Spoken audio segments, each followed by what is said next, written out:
અમદાવાદમાં ફરી એકવાર કપિરાજનો આતંક જોવા મળ્યો. પૂર્વ વિસ્તારમાં હાહાકાર મચાવ્યા બાદ કપિરાજે હવે પશ્ચિમ વિસ્તારને નિશાન બનાવ્યું. ઘાટલોડિયા વિસ્તારમાં આવેલા ફોરમ પાર્કમાં રહેતા રહીશો કપિરાજ સ્થિત રહેમામ પોકારી ઉઠ્યા છે. નવાઈની વાત એ છે કે આ કપિરાજે ખાસ કરીને મહિલાઓ અને નિર્દોષ નાના બાળકોને ટાર્ગેટ કર્યા છે. છેલ્લા એક અઠવાડિયામાં અહિંસક વાંદરાઓએ એક બે નહીં પણ 10 થી વધુ લોકોને બચકા ભરીને લોહીલુહાણ કરી નાખ્યા છે. સ્થિતિ એવી ગંભીર છે કે બાળકોને સ્કૂલ મોકલતા વાલીઓ જીવ તાળવે ચોંટ્યા છે. સ્થાનિકોએ હાથમાં લાકડીઓ લઈને રક્ષણ કરવું પડી રહ્યું છે, તો બીજી તરફ રહીશોએ વાનરના આતંકના કારણે પોતાના ઘરમાં કેદ રહેવા મજબૂર બન્યા છે. સ્થાનિકોએ દાવો કર્યો છે કે વાનરના આતંક અંગે વન વિભાગને જાણ કરી છતાં કાર્યવાહી નથી કરાઈ.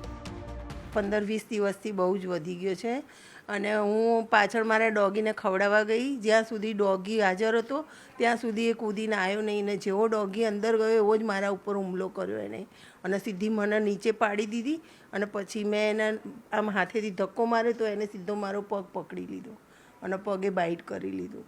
પછી 2-3 લાતો મારી ત્યારે તો એ મારાથી છૂટ્યો.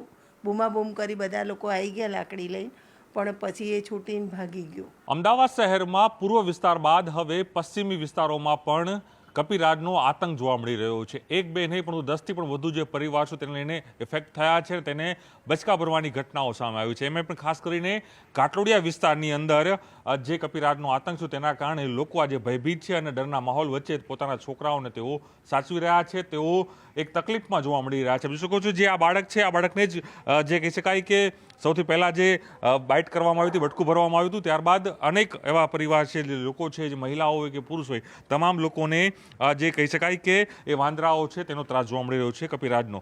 બેન, આપનું નામ શું છે? આપણી સાથે શું આની સાથે બની હતી ઘટના? સોનલબેન પટેલ છે. મારી બેબી બહાર રમવા ગઈ હતી 6 વાગ્યે સવારના. એને ઢીંગલી લઈને એને ખબર બી નહીં, અમે સૂઈ ગયા હતા, એને અચાનક નીકળી ગઈ હતી.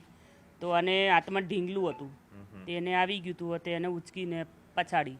તો પછી એને ઊંચી ના થઈ તો એને બચકું ભર્યું. એટલે મારા બેબીને આવું ઘટના બની. ઓકે, કેટલા દિવસ થયા અને ખરેખર તમને હવે કેવો ભયનો માહોલ લાગે છે? અહીંયા બીજા રમતા છોકરા બહાર તમે કેવું સેફલી? મારી બેબી બાંદરો આવ્યો ત્યાંની મારી બેબી બહાર બી નથી નીકળતી, એટલે હવે ડર બહુ રહે છે. એટલે આનું કંઈ જાણ કરવું પડે. તમે અહીં રહી રહ્યા છો આ વિસ્તારની અંદર, જે તે બેન કહે છે બાળકને પણ બટકું ભર્યું, અનેક લોકોને બટકા ભરી રહ્યા છે.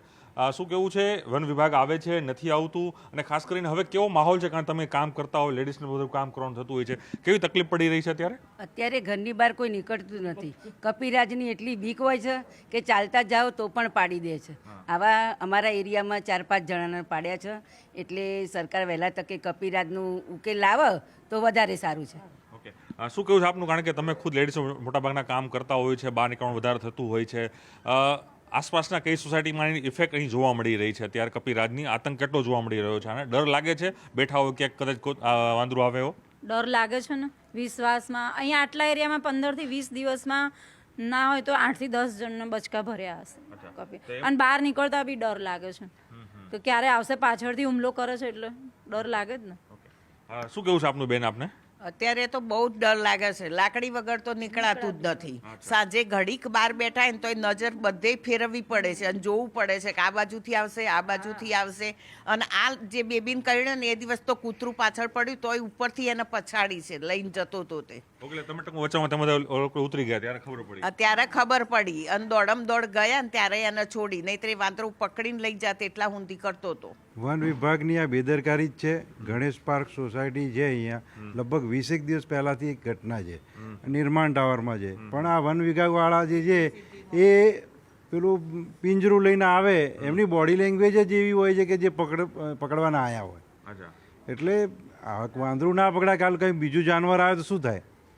અને આજે 1 મહિનો થઈ ગયો કે છે અંદાજે, આમ જો તો કે આ 20 દિવસથી તો બહુ ત્રાસ થઈ ગયો છે. તો આટલી બધી ઘટનાઓ બને છે. તો હવે આ તો સિટી એરિયા છે, એના પબ્લિક બી એ રીતે ટેવાયેલી ના હોય. અને છેલ્લા 2 દિવસથી તો અમારી સોસાયટીમાં કોઈ બહાર જ નથી નીકળતું. એટલો ડરનો માહોલ ચલો ભાઈ છે. ચક્કસ હું પોતે અંદર બેસી રહ્યો હતો અને કાંઈક વાંદરો ગમે ત્યારે આવે, વાંદરો ગમે ત્યારે આવે એમ. હું આપણે દ્રશ્ય બતાવી આ તમામ જે પરિવારજનો છે તેના જે રહીશો છે ફોરમ હોય બાજુની અનેક સોસાયટીઓ છે જે 10થી પણ વધુ સોસાયટીઓ છે તેમાં સીધી અસર પડી રહી છે. નાના બાળકોથી લઈને તમામ મોટા લોકોને એક ભયના ઓથ વચ્ચે આ તમામ લોકો જીવી રહ્યા છે, ખાસ કરીને વન વિભાગ ઉપર. અને એએમસી એને બંનેની જવાબદારી છે. બંનેની ટીમો અહીં પહોંચે અને આ વાંદરાઓને પાંજરે પૂરે તે પ્રકારની માંગ છે એના સ્થાનિક લોકો કરી રહ્યા છે. કર્મલેશ સાથે પ્રણવ પટેલ, ન્યૂઝ 18 અમદાવાદ.